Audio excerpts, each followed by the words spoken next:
Salah satu firman Tuhan yang sangat menekankan bagaimana sebenarnya hubungan suami istri adalah kitab Efesus pasal 5 mulai dari ayat yang ke-22 sampai ayat yang ke-33, di mana ketika Paulus menyuratkan suratnya kepada jemaat di kota Efesus, dia mengawali perkataannya bahwasanya kasih Kristus adalah landasan hidup suami istri. Dia tidak mengatakan hal-hal yang tentang duniawi. Atau kenapa Paulus bisa saja, mungkin saja Paulus mengatakan cinta kasih itu adalah landasan dasar suami istri. Adakah yang salah dengan perkataan jika seandainya Paulus itu mengatakan cinta kasih adalah landasan? Tidak ada yang salah.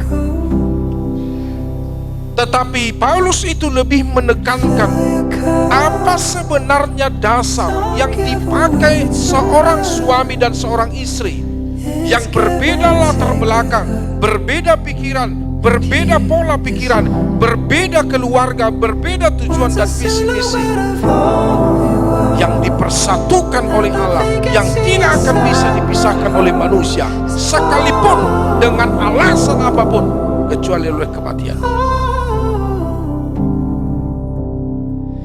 Take the time you need to change and heal.